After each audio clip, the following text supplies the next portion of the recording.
प्रिय विद्यार्थियों, नमस्कार। साइंस क्लास 10 में आप सबका स्वागत है। ज्योति पब्लिक ग्रुप ऑफ एजुकेशन की ओर से मैं आप सबको ऑनलाइन क्लास उपलब्ध करा रहा हूँ, जिसमें मैं आज आपको प्रोटीन कुपोषण के बारे में बताऊंगा। मैंने आपको बताया था कि हमारे संतुलित भोजन के आवश्यक तत्व प्रोटीन, विटामिन, कार्बोहाइड्रेट, वसा, खनिज लवण और शुद्ध जल, ये 6 चीज़ें होती हैं। और इनमें से अगर इसका कहीं भी अनबैलेंस हो जाता है तो हमारे शरीर में कोई व्याधि उपलब्ध हो जाती है। विटामिन कुपोषण के पश्चात मैं आज आपको प्रोटीन कुपोषण के बारे में बताऊंगा। प्रोटीन कुपोषण में गरीबी के कारण क्या होता है कि लोग भोजन में प्रोटीन की उपलब्धता सम्मिलित नहीं कर पाते और कुपोषण का शिकार हो जाते हैं। मुख्यतः छोटे बच्चे और गर्भवती महिलाएं इससे ज़्यादा प्रभावित होती हैं, क्यों? किशोर अवस्था में प्रोटीन की अधिक आवश्यकता होती है और प्रोटीन की कमी से क्वाशरकोर रोग हो जाता है। जब क्वाशरकोर रोग हो जाता है तो बच्चों का पेट फूल जाता है, भूख कम लगती है, स्वभाव में चिड़चिड़ापन आ जाता है, त्वचा पीली, शुष्क, काले धब्बे वाली हो जाती है और फटने लग जाती है। इस तरह की स्थिति को हम क्वाशरकोर रोग कहते हैं। और यदि इसी के साथ ही प्रोटीन की कमी के साथ साथ उसके भोजन में पर्याप्त ऊर्जा की कमी हो जाती है तो मैरिस्मस रोग हो जाता है। इस रोग में शरीर सूख करके दुर्बल, कमजोर हो जाता है, हड्डियों का ढांचा जैसा रहता है, आंखें कांतिहीन और चमक से रहित हो जाती हैं, अंदर की ओर धस जाती हैं। ऐसी स्थिति को मैरिस्मस रोग के नाम से जानते हैं। अब मैं पहले आपको क्वाशरकोर रोग की परिभाषा लिखवाऊंगा और उसके पश्चात मैं आपको मैरिस्मस रोग लिखूंगा। तो देखिए, प्रोटीन कुपोषण के कारण होने वाला क्वाशरकोर रोग। देखिए, क्वाशरकोर यह रोग प्रोटीन की कमी के कारण होता है।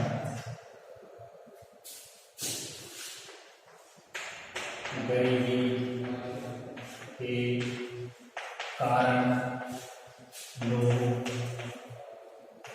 भोजन में प्रोटीन को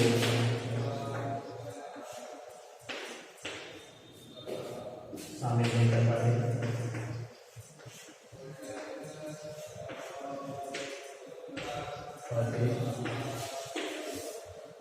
परिणाम स्वरूप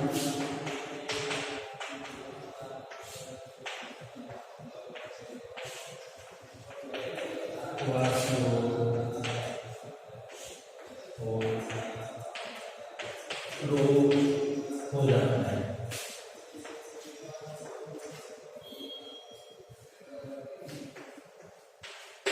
क्वाशरकोर रोग में क्या होता है कि बच्चों का पेट फूल जाता है,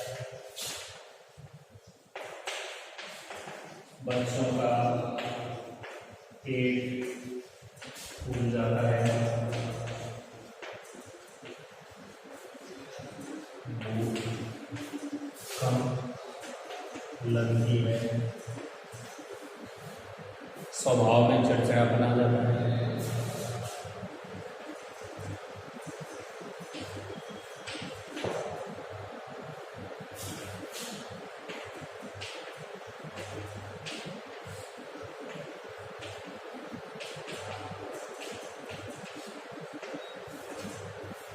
त्वचा शुष्क, पीली, काली धब्बेदार हो जाती है। शुष्क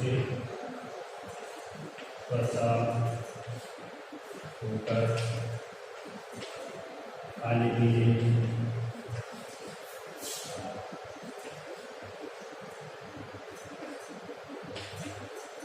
धब्बेदार होकर फटने लगती है।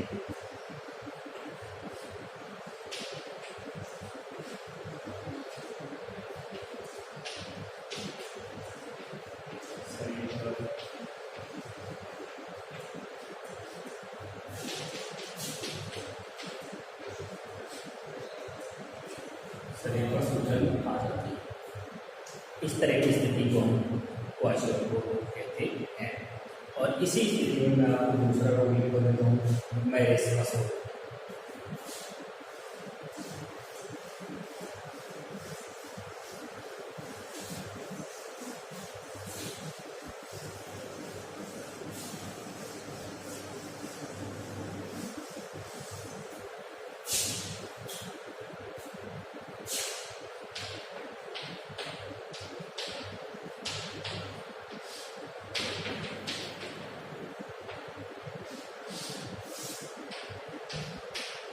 यह है रोग की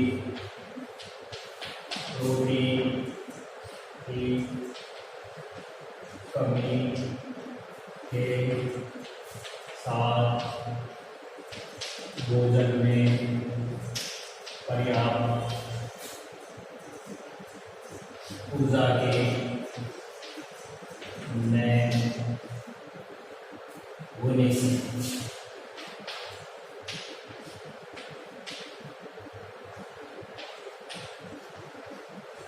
उपलब्ध होता है।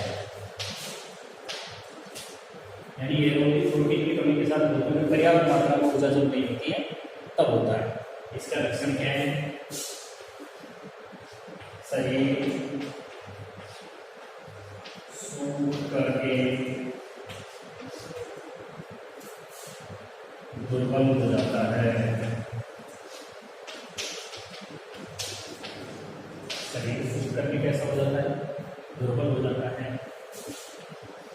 आंखें कांतिहीन होकर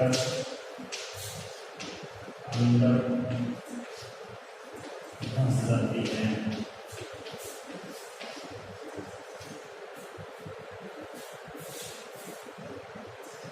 शरीर हड्डियों का ढांचा नजर आता है।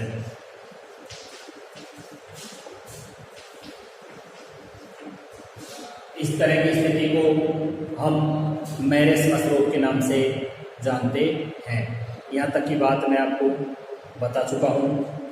और शरीर में सूजन आना, फूला पेट, त्वचा पीली होना, शुष्क धब्बेदार, चिड़चिड़ापन, प्रोटीन के साथ साथ ये इस तरह की स्थिति होती है।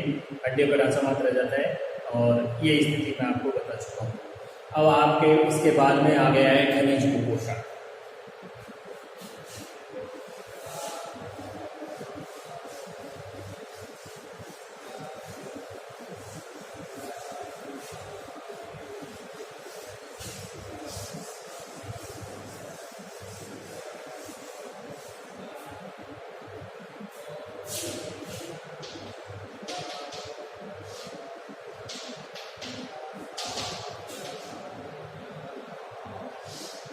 देखिए, खनिज कुपोषण के बारे में आपको बता सकूँ कि विभिन्न प्रकार के खनिज होते हैं, वो हमारे शरीर के लिए महत्वपूर्ण भूमिका निभाते हैं। इनकी शरीर उनकी कमी से हमारे शरीर में कई प्रकार के विकार उत्पन्न हो जाते हैं। जैसे मैं आपको बताऊं, लोह तत्व की यदि हमारे शरीर में कमी हो जाएगी तो ऑक्सीजन की पूर्ति नहीं हो पाएगी, और ऑक्सीजन की पूर्ति नहीं होने रक्तहीनता या जिसको रक्ताल्पता के नाम से हम जानते हैं, रक्ताल्पता आ जाएगी। कैल्शियम की यदि हमारे शरीर में कमी हो जाएगी तो हमारे शरीर की हड्डियाँ भंगुर प्रकृति की हो जाएंगी, टूटने लग जाएंगी, भूरी हो जाएंगी।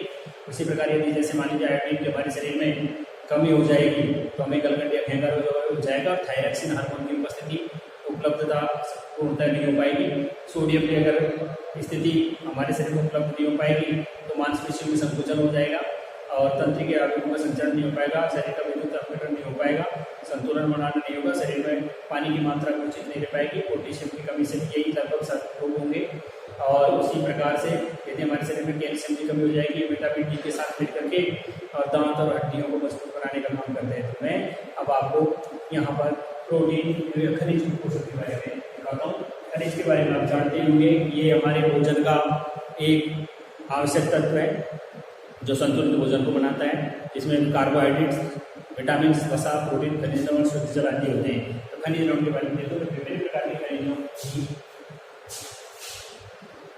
विभिन्न प्रकार के खनिज भी हमारे शरीर के संचालन के लिए अति आवश्यक है। यदि हमारे शरीर में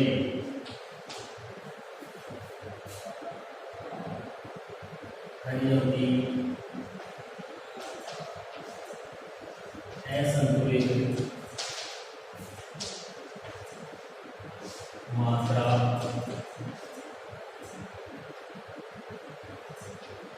उपलब्ध होगी तो कई प्रकार की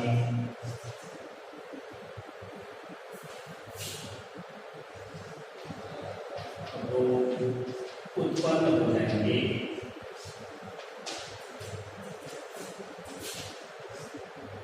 जैसे लोह तत्व, हीमोग्लोबिन की कमी से ऊतक के परिवहन की क्षमता घट जाएगी और रक्ताल्पता उत्पन्न होगी। मैं यहाँ आपको रक्ताल्पता के बारे में बताता हूँ। देखिए, रक्ताल्पता यानी खून की कमी का होना। इसमें शरीर पीला रंग दिखाई देने लग जाता है रक्ताल्पता में और खून की कमी हो जाती है।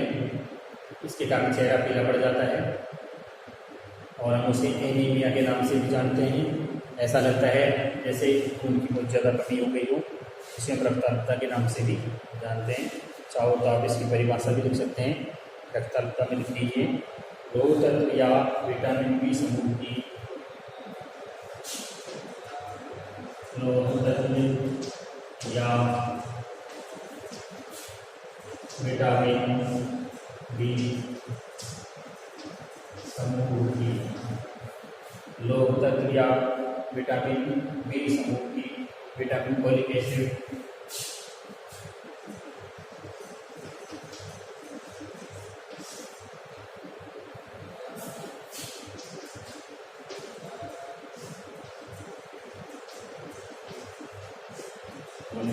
एसिड या फोलिक एसिड का नाम और होता है, उसको बोलते हैं साइनोकोबाल्मिन।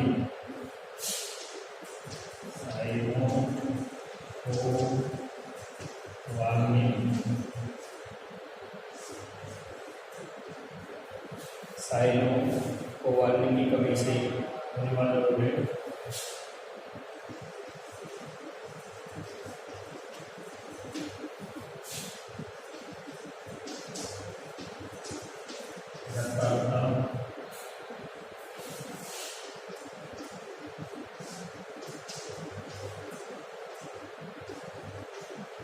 चेहरा पीला पड़ जाता है,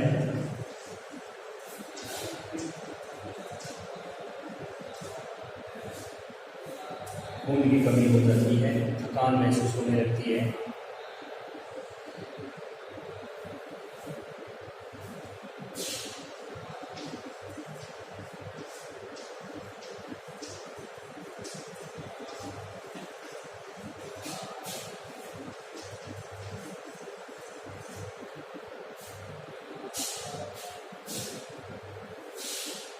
हम क्या कहते हैं, रक्ताल्पता के नाम से जानते हैं। जैसे विभिन्न प्रकार के खनिज हमारे शरीर में संचालन की अति आवश्यक है। यदि हमारे शरीर में खनिजों की असंतुलित मात्रा उत्पन्न होगी तो कई प्रकार के रोग उत्पन्न हो जाएंगे। जैसे लोह तत्व हीमोग्लोबिन की कमी के कारण होता है, इसमें ऊतक की परिवहन की क्षमता घट जाएगी, रक्ताल्पता उत्पन्न हो जाएगी। रक्ताल्पता का मतलब क्या होता है, लोह तत्व या विटामिन बी समूह की विटामिन फोलिक एसिड या साइनोकोबाल्मिन की कमी से रक्ताल्पता की चेहरा पीला पड़ जाता है, थकान महसूस होने लग जाती है। इसी प्रकार कैल्शियम की कमी से हड्डियां भुरभुरी और कमजोर हो जाती हैं। कैल्शियम की कमी से हड्डियां भंगुर और भुरभुरी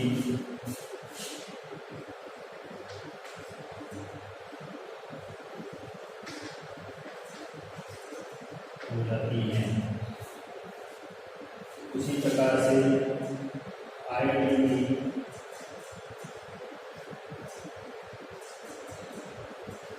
कमी के कारण गलगंड हो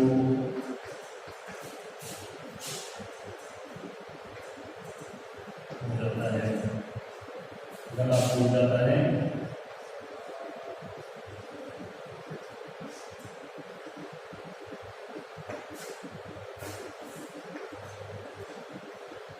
गला फूलने के साथ साथ ही आंखें कठोर होकर बाहर की तरफ निकलने लग जाती हैं, इसे हम गलगंड रोग कहते हैं। अब मैं आपको प्रमुख खनिज तत्व, उनके स्रोत और उनके कार्यों के बारे में एक एक करके लिखवाता जाऊंगा। देखिए,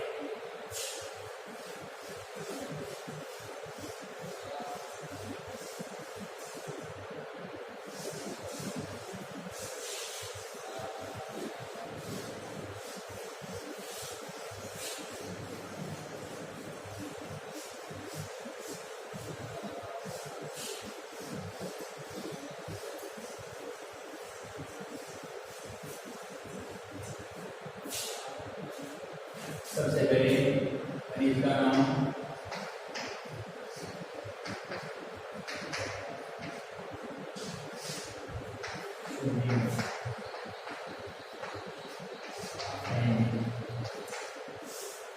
प्रमुख कार्य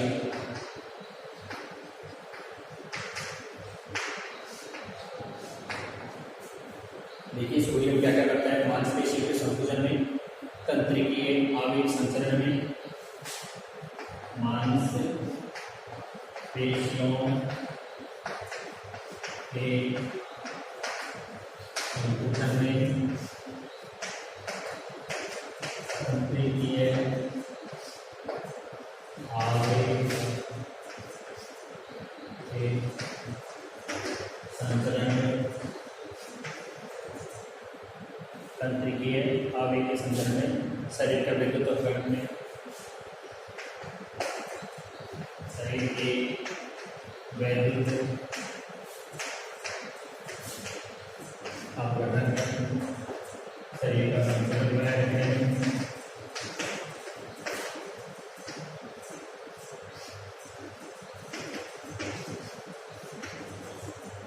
शरीर का संतुलन बनाने में और शरीर में जल की मात्रा को निश्चित तथा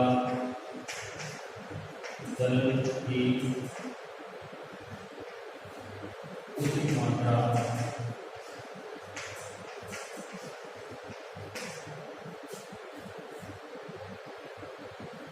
बनाए रखते हैं। दूसरा प्रमुख कार्य हो गया। अब प्रमुख स्रोत क्या है इससे? प्रमुख स्रोत, प्रमुख स्रोतों में देखिए कि प्रमुख स्रोत में मैं आपको बताऊं कि ये सामान्य नमक, मछली, मांस, अंडे, यह है सामान्य नमक, मछली, मांस, अंडे आदि से प्राप्त होता है। किससे प्राप्त होता है? सामान्य नमक, मांस, मछली और अंडे आदि से इसे प्राप्त किया जाता है। इसके बाद में आप इसे देख सकते हैं कि कैल्शियम के बारे में लिख लें या फिर आप पोटेशियम के बारे में लिख लें। दूसरा आ गया आपका पोटेशियम।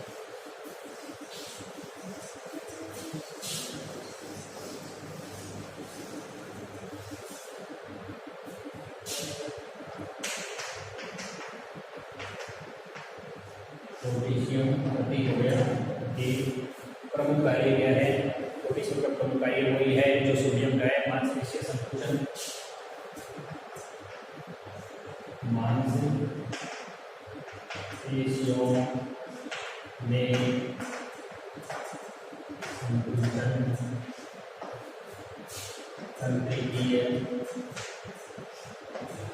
आवेग संचरण, शरीर का वैद्युत अपघटन व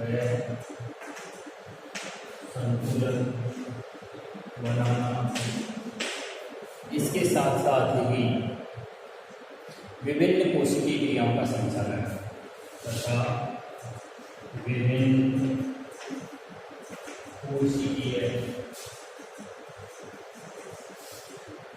क्रियाओं का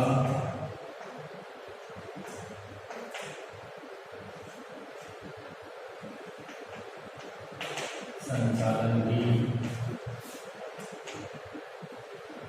पोटेशियम द्वारा होता है।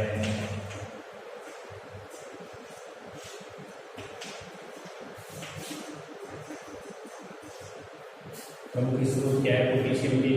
पोटेशियम के प्रमुख स्रोत सभी खाद्य पदार्थों में पोटेशियम पाया जाता है। यानी सभी खाद्य पदार्थों में पोटेशियम पाया जाता है। सभी खाद्य पदार्थों में पोटेशियम पाया जाता है। इसके बाद आप देखेंगे कैल्शियम।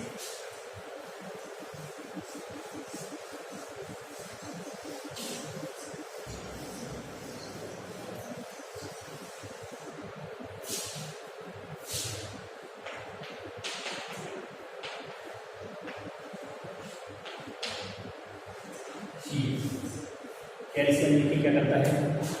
कैल्शियम विटामिन डी के साथ मिलकर हड्डी और दांतों को मजबूती प्रदान करता है। कैल्शियम विटामिन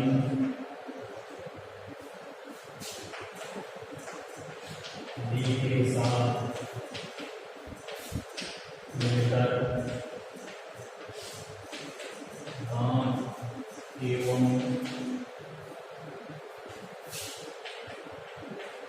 हड्डियों को मजबूती प्रदान करता है। इसकी कमी से हड्डियां भंगुर व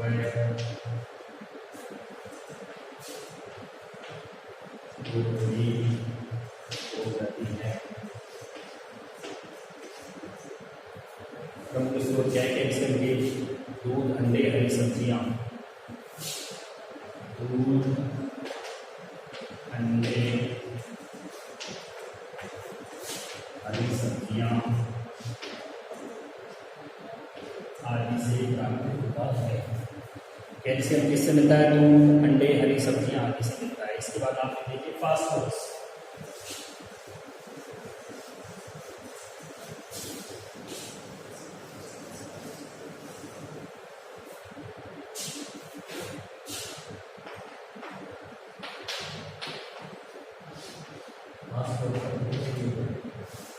इसे सल्फर के नाम से भी जानते हैं। तो फास्फोरस में देखिए क्या क्या आता है? ये कैल्शियम से मिलकर के हड्डियां और दांतों को मजबूती प्रदान करता है। यह कैल्शियम से मिलकर दांतों एवं हड्डियों को मजबूती प्रदान करता है।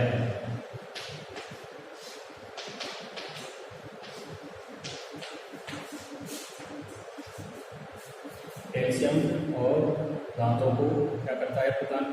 मजबूती प्रदान कर देता है। अब ये कहाँ से मिलता है? देखिए सबसे पहली बात फास्फोरस की दूध, हरी सब्जियां, बाजरा, दूध, दाल, हरी सब्जियां, बाजरा, रागी, यकृत, वृक्क, सूखे मेवे, यकृत, वृक्क, सूखे मेवे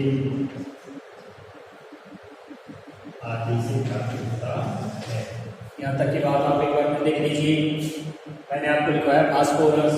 फास्फोरस से कैल्शियम से मिलकर के दांतों और हड्डियों को मजबूती प्रदान करता है। इससे मिलता है दूध और दुग्ध उत्पाद, हरी सब्जियां, बाजरा, रागी, यकृत, वृक्क और सूखे मेवे आदि के द्वारा इसकी हमें प्राप्ति होती है। यहाँ तक की बात आप लिख चुके हैं। अब आ जाइए आप लौह तत्व।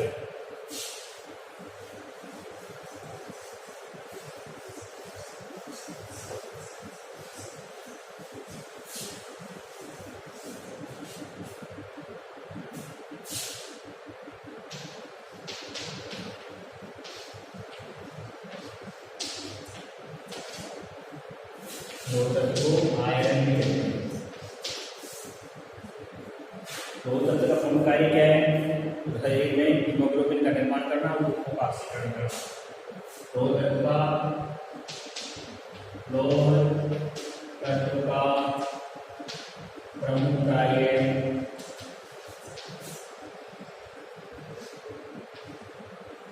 हीमोग्लोबिन का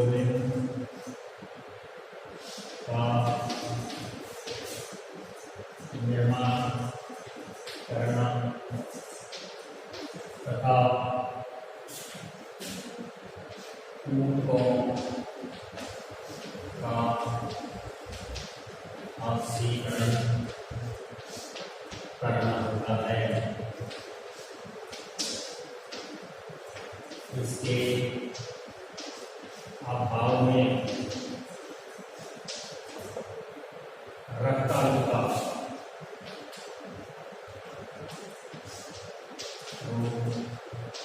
उत्पन्न होकर शरीर पीला हो जाता है।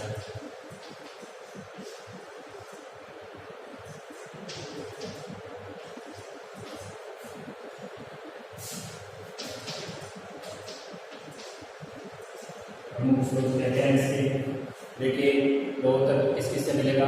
यकृत, अंडे, मांस, यकृत, वृक्क, अंडे, मांस, मछली, रक्त, यकृत, अंडे, मांस, रक्त, बाजरा, रागी, दही, बाजरा, रागी, दही, हरी सब्जियां,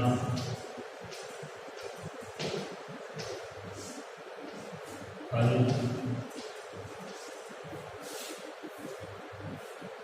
गाजर, गुड़ आदि से मिलता है।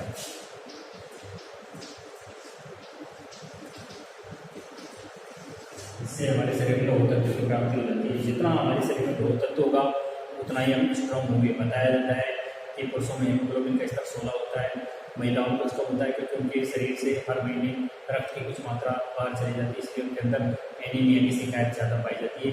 इसीलिए महिलाओं को ज़्यादा से ज़्यादा मात्रा में आयरन, फॉलिक एसिड युक्त टैबलेट लेने चाहिए, हरी पत्तेदार सब्जियाँ खानी चाहिए, गुड़, बाजरा, दही, रागी आदि का, हरी सब्जियों का सेवन ज़्यादा मात्रा में करना चाहिए। इसके पश्चात आपका अंतिम खनिज उस समय आयोडीन।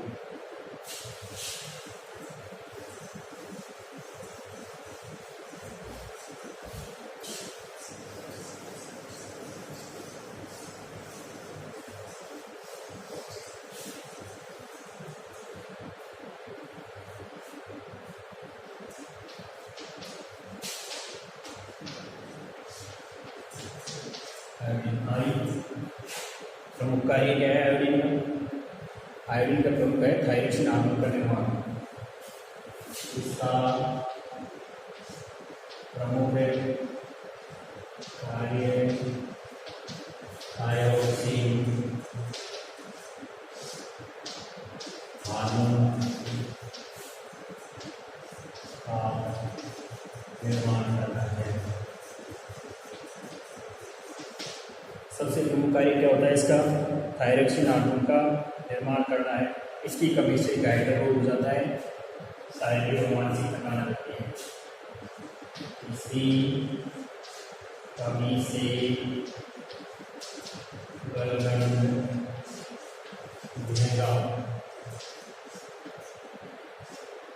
या गाय का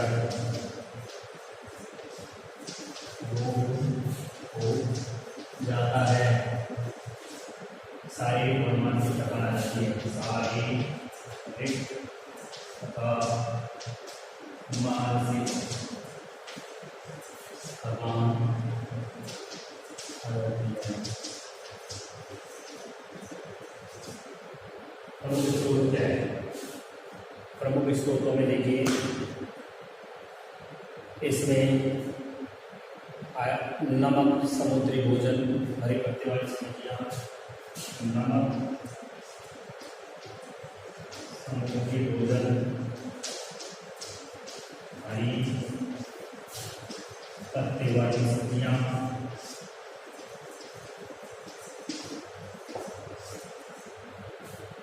हरी पत्ते वाली सब्जियां।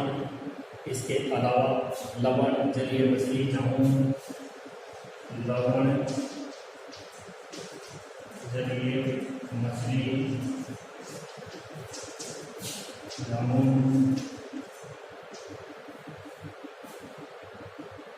लवण, जलीय मछली, जामुन और काला नमक।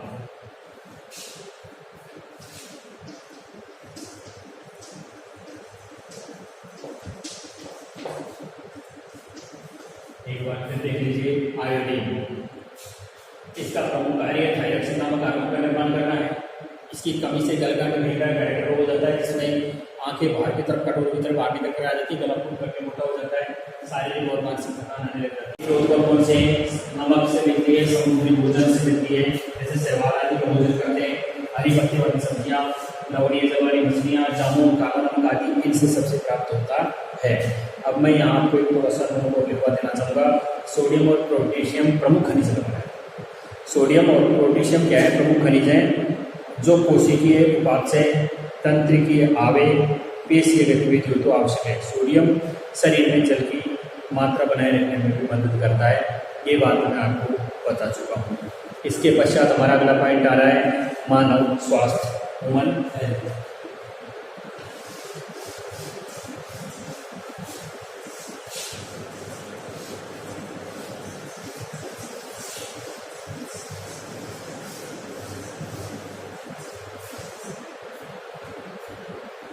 नया पॉइंट डाल लीजिए, ह्यूमन हेल्थ, मानव स्वास्थ्य। पीने योग्य पानी के गुण तथा दूषित जल के दुष्प्रभाव।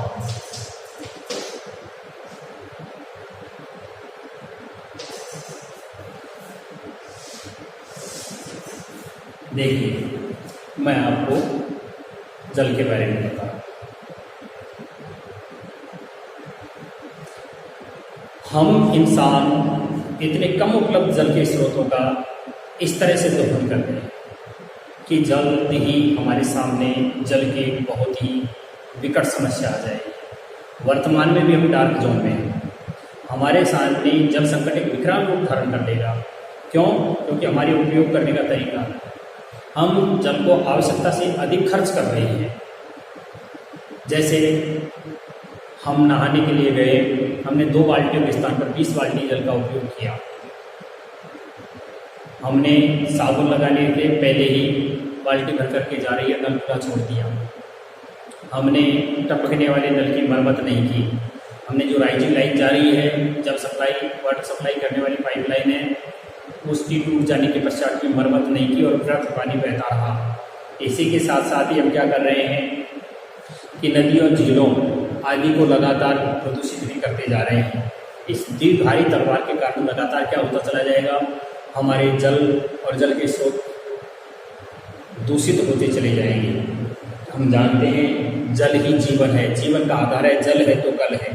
ये कहना हमारे लिए कोई अतिशयोक्ति वाली बात नहीं है, क्योंकि जल के द्वारा ही हमारे सारे कार्य संपन्न होते हैं। जैसे जल पीने के लिए, भोजन बनाने के लिए, नहाने के लिए, कपड़े धोने के लिए, बर्तन धोने के लिए, कृषि कार्य, उद्योग धंधे, इन सभी प्रकार की उपयोग में जल का ही उपयोग किया जाता है। जल पृथ्वी की गहराई में पाया जाता है। एक ऐसी प्रकृति के प्रदत्त पदार्थ है जो तीन अवस्थाओं को द्रव, गैस, ठोस के रूप में, बर्फ के रूप में मिलता है, द्रव के रूप में, जल के रूप में मिलता है, और गैस की जलवाष्प के रूप में मिलता है। तीनों अवस्थाओं में उपलब्ध होता है प्रकृति में। तो जल हमें मिलता है। इस जल को मिलते रहने के लिए ही हमें क्या करना पड़ेगा, भूमिगत जल के मात्रा को बढ़ानी होगी। इसके लिए हमें क्या करना पड़ेगा, छतों पर बरसात जल को निकलने वाले को वाटर होस्टिंग सिस्टम बना करके भूमि की गहराई में भेजना चाहिए। खाली पड़े कुओं में पानी को डाल देना चाहिए। नदियों पर एनीकट बांध, तालाब आदि बना करके बहते हुए जल को रोकना चाहिए। हमारे स्थान का पानी बह करके दूसरे स्थान पर जा रहा हो, खेत का पानी खेत में ही रुकना चाहिए। इस तरह से हम क्या करेंगे कि जल के होने वाले इस दुष्प्रभाव और नुकसान को रोकेंगे तथा भूमिगत जल स्रोत को उपलब्धता को बढ़ाएंगे।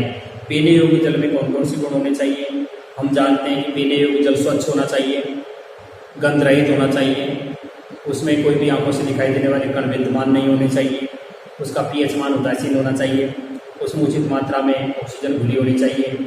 हमारे शरीर की संपूर्ण उपापचय क्रियाओं को और शरीर में बनने वाले अपशिष्टों को बाहर निकालने का काम जल ही करता है। इसीलिए अधिकांश डॉक्टर इस बात की सलाह देते हैं हमें कि प्रतिदिन 8-10 से 12 गिलास जल हमको पीना चाहिए, क्योंकि जल क्या करता है, जल परिवहन का कार्य करता है, पदार्थों का परिवहन करता है, अपशिष्ट पदार्थों को उत्सर्जन कार्य करता है, ऊष्मा के वितरण और नियंत्रण में सहायता करता है, रोग प्रतिरोधक क्षमता को बढ़ाता है।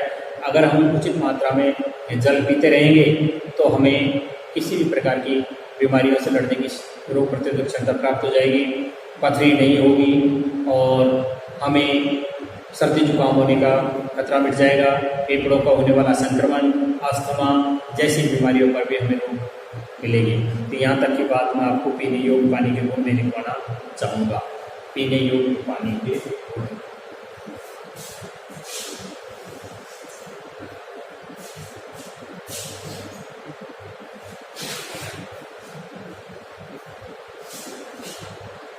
जल है तो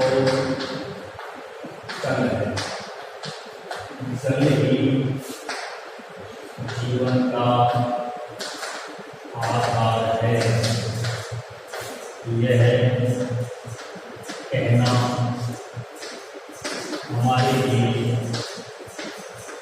कोई अतिशयोक्ति नहीं है।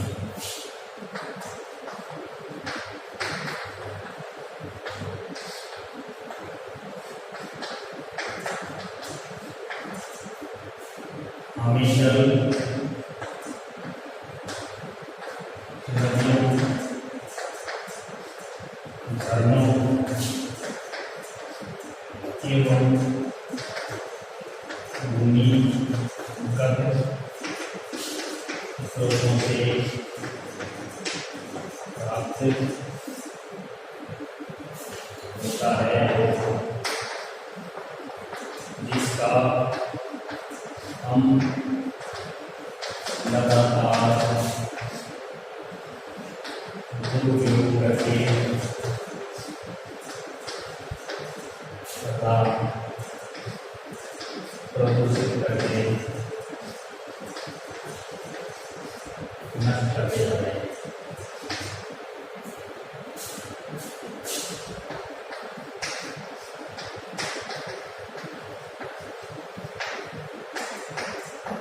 आगामी समय में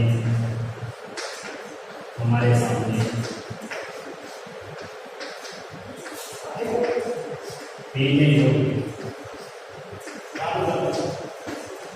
जल की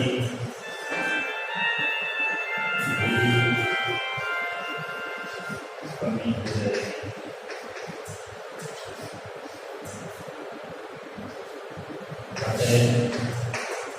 हमें जल को बचाना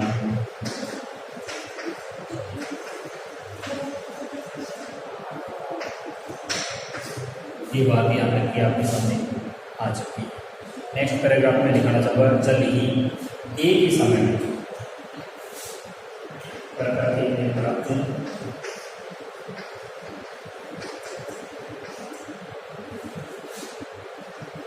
जल ही एक ऐसा पदार्थ है जो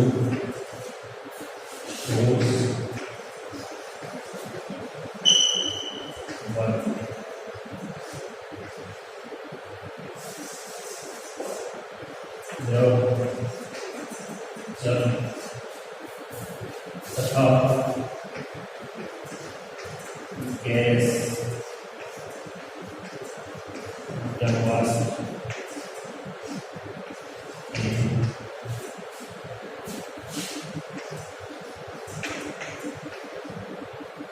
विद्यमान है।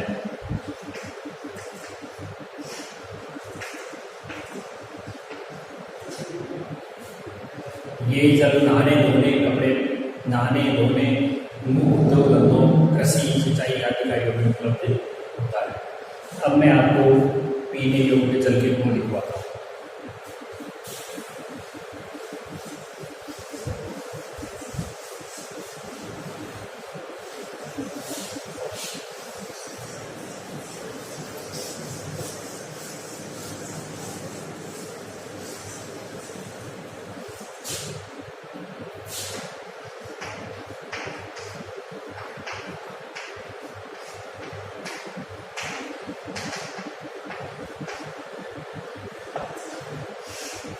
देखिए पीने योग्य जल स्वच्छ होना चाहिए, निर्मल स्वच्छ होना चाहिए, निर्मल चाहिए, गंधहीन होना चाहिए,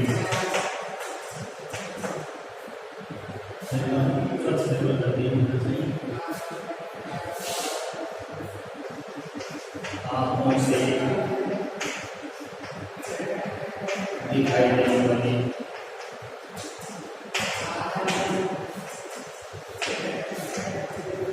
सूक्ष्म जीव वनस्पतियाँ तथा भूगर्भ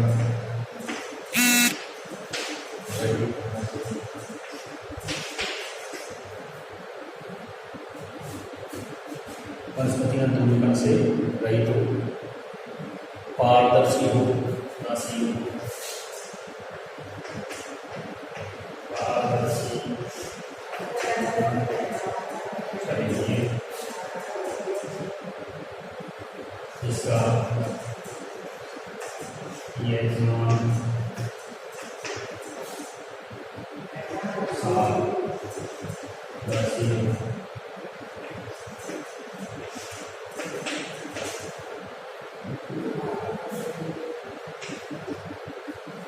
इसके साथ ही इसमें पर्याप्त मात्रा में ऑक्सीजन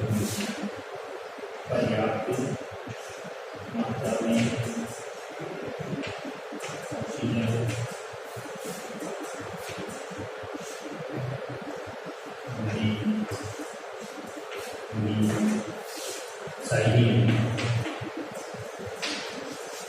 पर्याप्त मात्रा में इसमें ऑक्सीजन की उपलब्ध होनी चाहिए। अब जल हमारे शरीर में क्या क्या कार्य करता है, जल की भूमिका।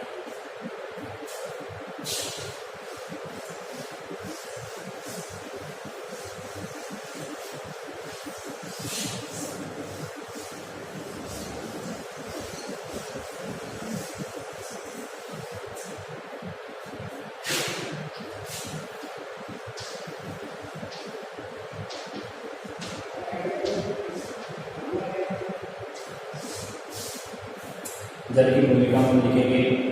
जल हमारे शरीर की समस्त उपयोगी क्रियाएं हमारे शरीर की समस्त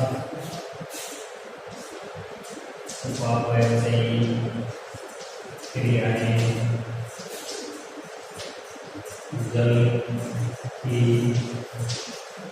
सहायता से ही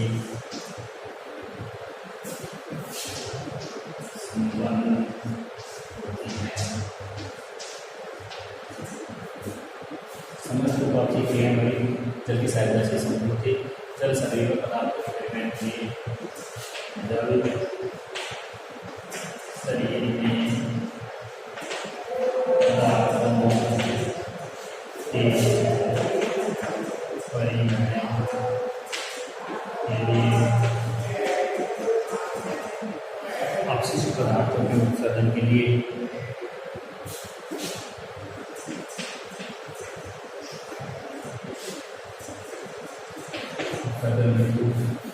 ऊष्मा के वितरण को ऊष्मा के वितरण व नियंत्रण में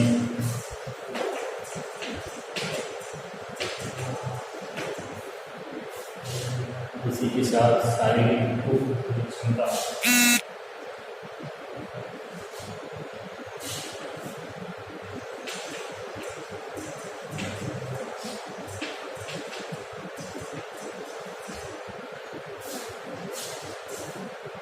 जल से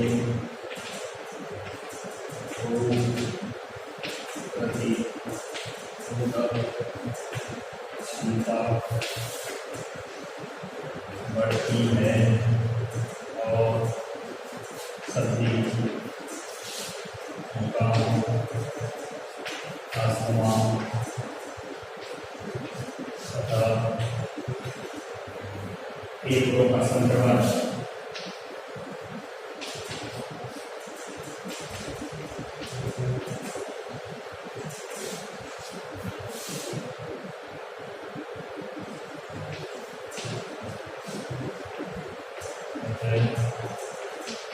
जल ही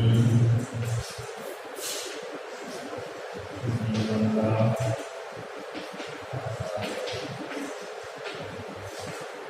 ये हो गया आपके जल के प्रमुख इकाई। अब मैं आपको यहाँ से आगे प्रमुख जल जनित रोगों के बारे में कल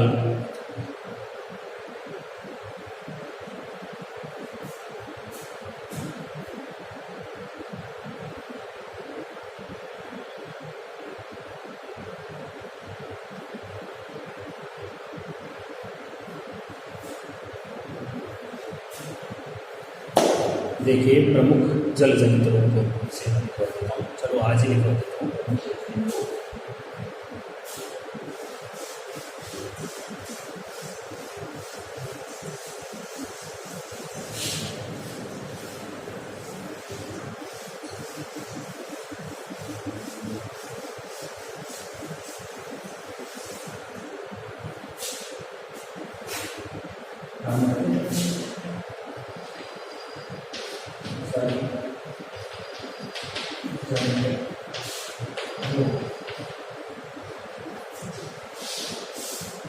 सबसे पहले प्रमुख जल जनित रोगों में विषाणुजन्य रोग।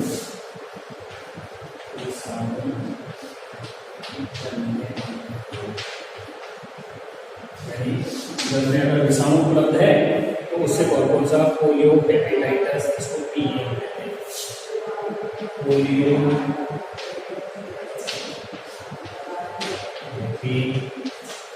हेपेटाइटिस,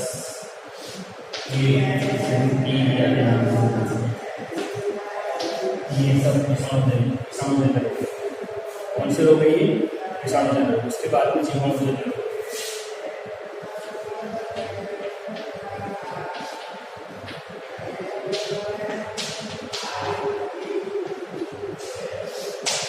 जीवाणुजन्य रोग कौन कौन से हैं?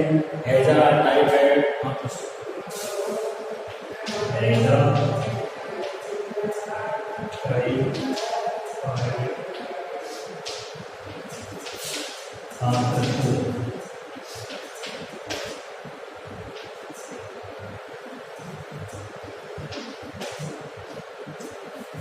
इसके अलावा प्रोटोजोआ जनित रोग,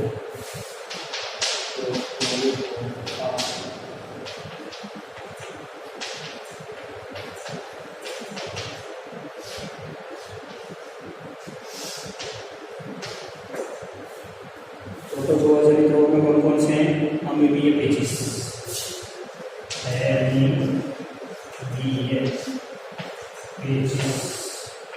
जिसको आंत्र टीबी के नाम से भी जानते हैं।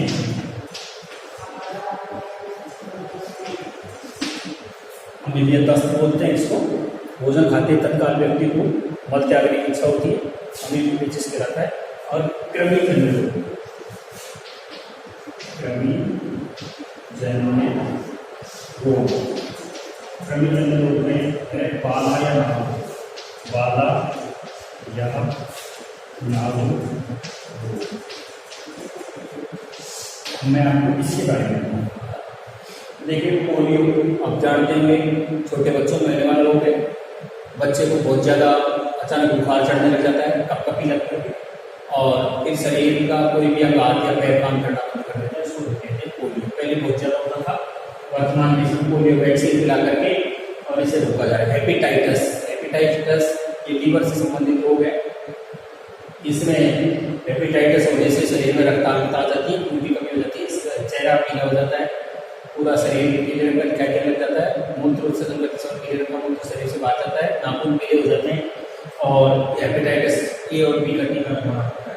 इसके बाद जीवाणु जनित रोग में दूषित जल पी लिया, सूक्ष्म जीवाणु से दूषित जल पीने से ऐसा हो जाता है, इसको उल्टी और दस्त होते हैं, और डिहाइड्रेशन होकर के व्यक्ति की थोड़ी देर में मृत्यु हो जाती है। टाइफाइड ये आंतरिक ज्वर है, इसके द्वारा व्यक्ति के शरीर पर चकत्ते चकत्ते दाने से निकल जाते हैं, कई दिनों तक बुखार चलता रहता है और रोग दर्द से चिल्लाता है। आंत्रशोथ, दांतों में सूजन आ जाती है, इन्फेक्शन हो जाता है, संक्रमण मल त्याग करना बंद कर देता है, पेट के अंदर वायु निकाल होने लग जाता है, ये आंत्रशोथ रोग है। इसके बाद प्रोटोजोआ जनित अमीबियासिस है, एक होता है। अमीबियासिस इसके अंदर क्या होता है, इसको आंत्र टीबी के नाम से भी जानते हैं। व्यक्ति जब भोजन करता है, भोजन करने के तत्काल पश्चात से इच्छा हो जाती है कि वो मल त्याग करने जाए।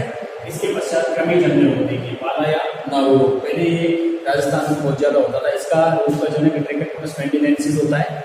ये इसकी जो मादा होती है वो अपने अंडे सदैव परपोषी मनुष्य के शरीर के बाहर जल में देती है। ऐसे दूसरी जल को यदि कोई व्यक्ति पी जाता है तो ये रोग दूसरे व्यक्ति के शरीर में चला जाता है। नारू उन्मूलन कार्यक्रम चलाया गया था।